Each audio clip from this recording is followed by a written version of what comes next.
Welcome back to Warsaw Fan TV. We're talking England and the World Cup in Qatar. Yeah. Oh, Stephen, what do you reckon? Gareth Southgate has announced his 26-man squad. Yeah. And we have some surprises, some surprise omissions. Yeah. I mean, let's not waste any time. Let's get straight into it. Conor Gallagher. Who is he?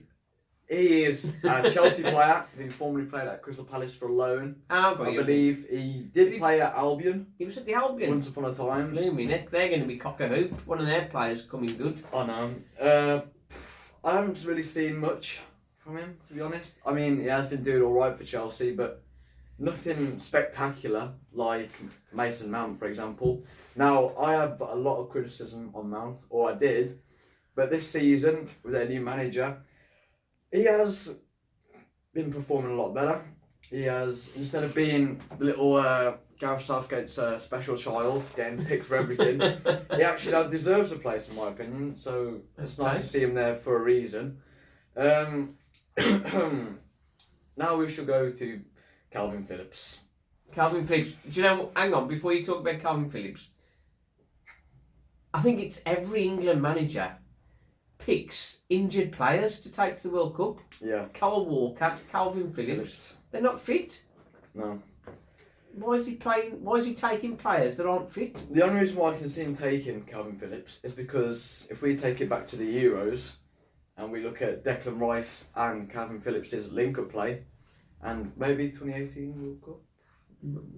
No, he wouldn't have been there. But Euros, their link-up play, I'm going to say, it was absolutely incredible. Like a brick wall, both of them. But Kalvin Phillips has been injured pretty much ever since. And I'm pretty sure he's only played 15 minutes this season. And he's on the plane to Qatar. So it's a bit of a weird one, I'd say. I think the reason he's put Kyle Walker in is because he's an experienced he's head, the only fast defender with any pace. But I mean, yeah, if he's not fit, well, he's not going to be at his fastest, is he? No. And then you got to think of the other right back we have, Alexander-Arnold. He can't defend. He's struggled. He's good going forward, which is great. But I mean, for a defender, you think he'd be good at defending. Prime challenge is the defending. But I don't think he's going to be playing, to be honest. I don't think he's going to play him, is he? I don't know. I think Trippier, won't he? Yeah. Trippier will be on the right. Trippier will be on the right, I think. And who's going to be on the left? Luke Shaw. Luke Shaw should be. Who's going to play in the middle?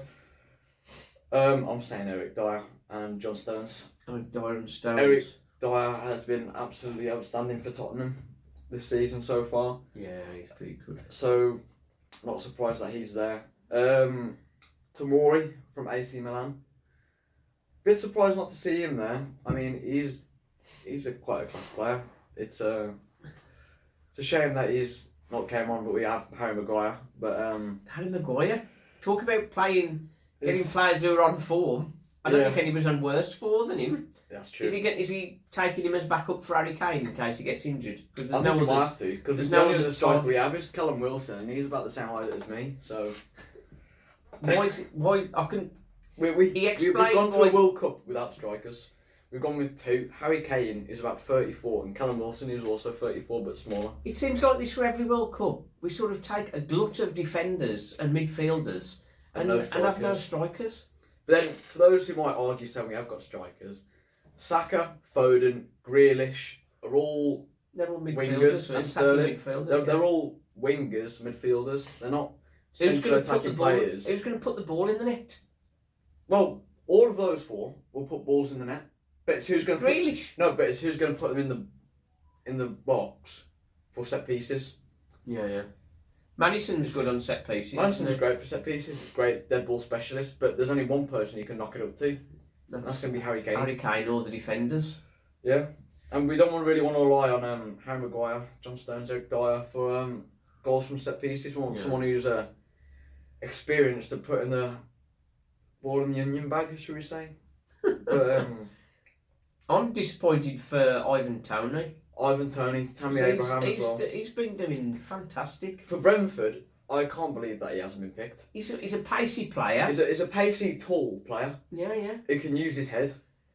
and we haven't took him. And Harry Kane, he's getting on a bit now, isn't he? Harry Kane's an old geezer now. He's a class Not player. as old as me, but I mean, No. yeah. But he's a class player, Harry Kane. But we can't be relying on him for everything. Let's take a little flashback to the Euros, yeah. And let's just think, for the first 5 games of the Euros, we were relying on Sterling for every single goal. Yeah.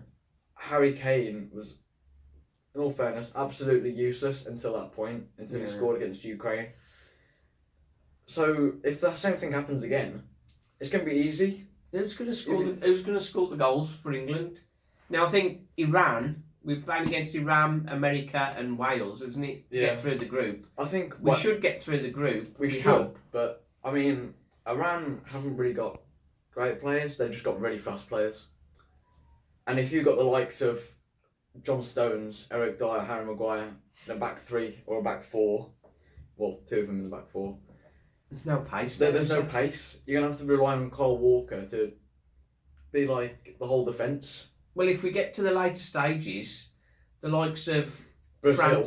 France, Brazil, Germany, Argentina, Germany, Belgium. they're just going to rip us apart. Yeah.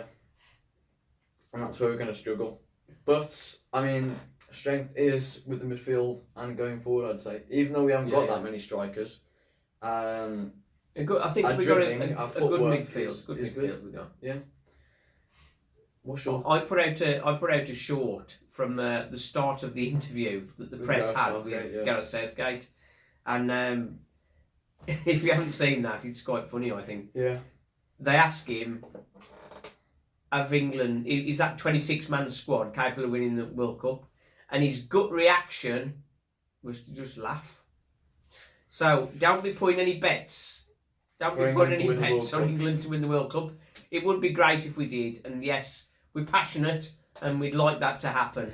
But I think we all know that that's highly unlikely. It might be unlikely. I played, because FIFA have now released the Qatar World Cup mode, so I've been playing that, and the highest I got was quarterfinals, where I lost 4-3 to France. So we'll have to see if that comes true or not. But I think quarterfinals would definitely be solid. But we'll be watching. We'll be watching. We might even do a watch along. Would you like to see a watch along? I mean, we could. We'll see. Right then. Join the pain of England. Up the boys. Join the pain of England. We're certainly aware of that, aren't we? Indeed. Right then. Okay. Love to hear in your comments where you think England will get through to. And what year is this shirt from? What year is that shirt? That is also another thing, because I actually have no idea. I remember that shirt. What? Yeah. I have no idea. So. Right then. In the comments, when was the shirt? And thanks for watching.